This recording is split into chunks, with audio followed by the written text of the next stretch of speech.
Hello mga best, mga kaibigan natin dyan, mga manonood. Ngayong araw na to ay papakita ko sa inyo ang gagawin ko ngayong pagtatiles sa lababo. Yun, ang gagawin natin. Kaya tara, gawin na natin. Guys, ngayon naman gagawin tayo ng tiles para sa lababo. Tingnan nyo yung ating nagawa ng nakaraan. Ayan. Ito, plywood lang yan. O, tingnan nyo. Ayan, kaya na. Ngayon naman, nakapagkabit tayo. Meron kasing renovation ng may-ari. Ayaw nung ayaw ng ganito. Ganito nung itsura. Ayaw. Ito na lang ipapalit natin. Mga best friend. Ito yung gusto ng may-ari. So, tingnan natin. Ganito magiging style niya. Yun. Ayan. Gagamitan natin ng eskwela. Kung sigurado. Ayan. Dapat yan, mga best friend, yung flooring ng lababo, tsaka ng walling, kailangan naka-eskwela. Tulad yan. So, yan ang sample. Lalagyan natin ng palaman ng maayos. Okay? Ayan, saglit ha. Boy, cut mo muna boy. Ha? Ano nga? Ayan. Mga sir, mga best, ganito ang paglalagay nyo ng sa mga bagong magkakabit ng tiles, kailangan ikakalat nyo yung inyong adhesive o mortar na gamit. Ito po pala ay adhesive. Gamit natin adhesive. Tapos, lilinisin nyo yung mga tabi, mga best friend, para yung ating nakakabit na tiles ay maayos. Kasi kadalasan pala, yung iba, nagkakabit ng tiles, hindi na lang yan. Dapat yan, mga best friend, paikot. No? So, kakabit natin. Okay? Kaya ng ganyan yan, tinanggal nga, sabi ko, tinanggal ng may-ari. Pakita natin tinanggal. Best friend, ito. Ito yung nakakabit dati dyan, mga best. Ayaw ng may-ari ng kulay. Gusto ganito. So, wala tayong magagawa. May-ari ang may gusto. Okay? So, ito na. Kabitan natin siya. Ayan. Tapos, kailangan naka-groove din yan. Kung saan yung ganyan ng groove, huli kayo sa dulo. Ayan ang groove. Naka-connect. So, ito na ngayon. Eskwelahan natin yan. So, yan. Kailangan, ulang. Yan. Kung nakita nyo na nakalapat na yan, mga boss, mga sir, eskwelahan na yan. Hindi na magalit yung may-ari. So, tapos, may palaman lahat. Ganun na yan, mga best. May palaman niya lahat, hindi yan, wala yung kapa.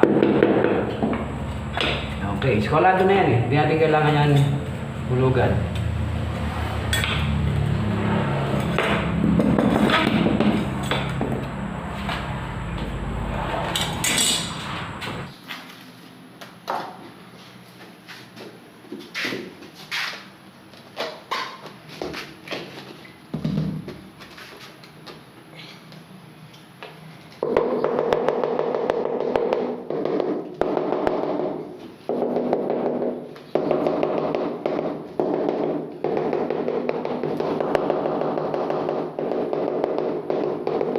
Alapat yung bara mo para pantay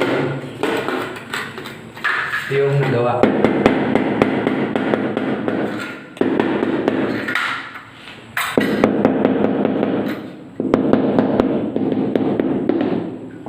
Ito na yung tukod.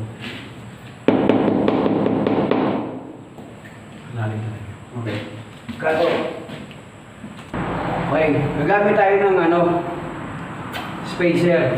Gamit natin yung spacer, magic. O, di unong pa ako kasi wala nang spacer eh. Okay na yan. Tapos kaunting angat dito. Para makuha mo yung taas nun. Ito lang yan, mga best. Yan na. Spacer. Okay na, mga boss.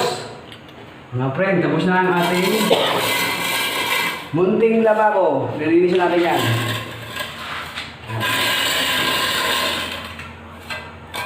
Okay, linisin lang yan mga boss, manager. Yan.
Yan na ang finish ng ginawa nating lababo.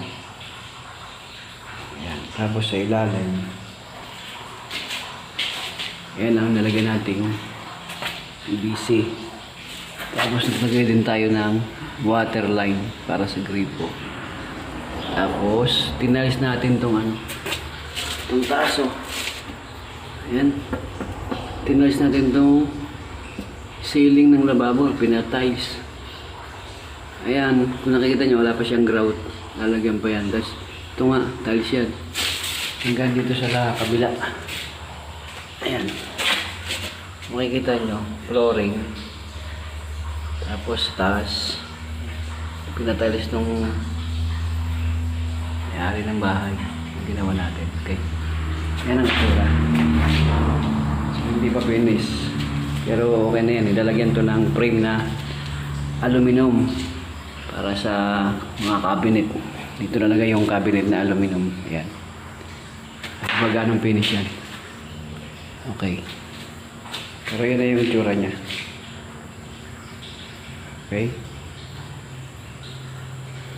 Yan na muna yung ating finished product ng lababo.